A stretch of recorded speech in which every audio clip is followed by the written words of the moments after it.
Dr. O, earlier this week, you had your column in the Center Square, your everyday economics column. And, there was some housing data in there that I think is worth talking about. As I said, we're in middle May right now, cruising toward Memorial Day weekend. The selling season is upon us. I think this is almost like an important checkpoint, Memorial Day through Labor Day, right? I mean, that is kind of the bulk of the sales season. What are you seeing so far? What are you seeing in terms of pricing? And don't let me forget to come back. I want to talk about the people that are out there that are renting, maybe thinking about buying and what's going on with rent. But how is the sales cycle going in 2025? I mean, the big headwind was policy uncertainty in April. So you had fear about everything in the economy, fear that people were maybe going to see higher prices, fear that potentially they were not going to have jobs going forward. And so buyers and sellers both pulled back, in April, right? Newly pending home sales actually fell in April, which is kind of shocking given that this is a time where things are starting to ramp up, every year, right? The home shopping season. It was not great. It was not a great month. But perhaps it was just a bump on the road. And the reason I say that is peak policy uncertainty is behind us. The stock market somewhat erased the April losses. But ultimately mortgage rates are lower than they were a year ago. Affordability is better, right? The typical mortgage payment on a home is down about 1.3, 1.6%, something like that around there. From a year ago. And of course, there's more homes on the market. In April, there were more homes on the market than we've had since August 2020, right? Which means that people actually have more options to choose from. Buyers have a little bit more bargaining power, right? In a slightly more affordable environment than a year ago. 25% of listings had a price cut on Zillow. All this stuff is good news for buyers who can afford to transact right now. And let me add to this. The unemployment rate is still 4.2%. Layoffs are really low right now. So like if people were afraid and were pausing in April, I suspect that as policy uncertainty abates a little bit, we could get some catch up activity in the months ahead. Right. And so that's why I'm still somewhat, optimistic that what we probably have is the peak of the home shopping season somewhat delayed from due to the fear that we got in March and April. Okay, so one of the Fed deputies, actually the Atlanta Fed president, Raphael Bostic, talked with CNBC this morning on the air. And like I said, this is Monday, May 19th that we're taping this. And he is now saying that he's looking at maybe only one cut this year.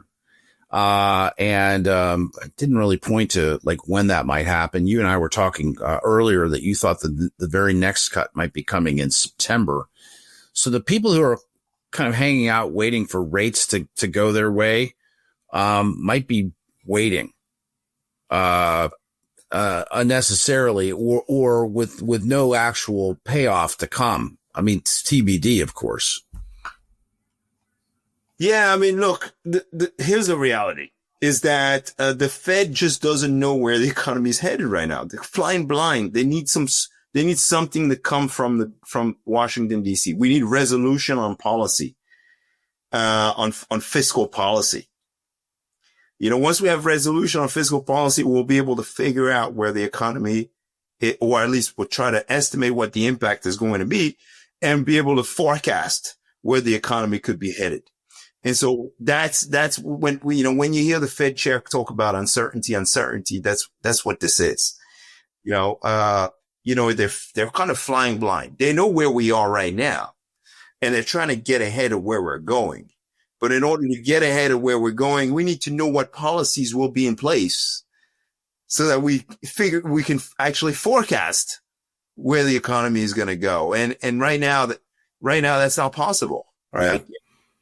So one of the things that you had written about, this week, and I'll just pull it straight from the text here, is that you wrote recent data on housing construction has raised some red flags. Single family home building decelerated notably in April, with starts dropping to 927,000, that being a seasonally adjusted annual rate, which is a 2.1% decline from March.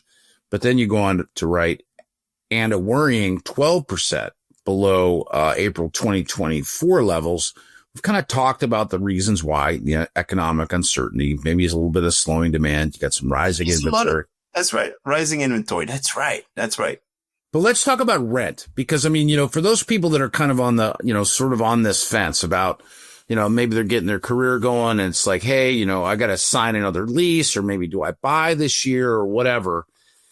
Zillow had obviously you put out a ton of data at Zillow, but you'd revised your 2025 rent forecast upward, with single family rents expected to increase by 3.2% and multifamily rents by 2.1%. And then you also wrote this: the share of rental units offering concessions is declining as vacancy rates stabilize. So the deals that were in the market, maybe get 13 months for the price of 12, or maybe you move in and you get, some sort of like pay, the second month is free or whatever it is that they do. Free parking, all that stuff. Right. You're starting to see this stuff, that kind of, the sweeteners are going away. That's right. And the reason for that is basically, twofold. The first one is, with builders pulling back, there will be fewer apartment buildings being delivered, a year from now. Right. So if I start fewer projects, if I break ground on fewer projects this year, there will be fewer deliveries, fewer completions, next year. And that's going to constrain the increase in vacancy, in rental vacancy rates. Right. So that's the first one. So pullback in supply is going to help, is going to tighten the market a little bit. The second thing is, if you don't have as many people moving into the for sale markets because of affordability challenges, right? So yes, affordability is improving, but the typical mortgage payment is still very high. Highest it's been in a long time.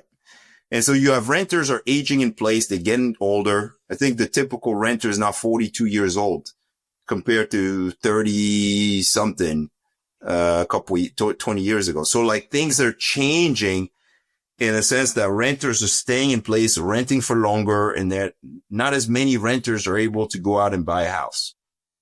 And so that's going to also put pressure on rents, right? So you got people wanting to rent longer, or not wanting to, but maybe having to rent longer. And then at the same time, you have builders pulling back on the supply of apartment buildings, right? And so the number of apartment units is actually not going to continue to increase. And so those two things, right? Steady demand for rentals, less supply, cause the price of rentals to go up. And so, that's why we think rent growth could stay somewhat stable with some upward pressure, on rents going forward. Well, I know you get your finger on the pulse of that market, and we'll come back, and certainly revisit that as the summer comes and sooner we head, straight forward into, the second half of this year. But yeah, it's been an interesting start to the housing industry, in 2025.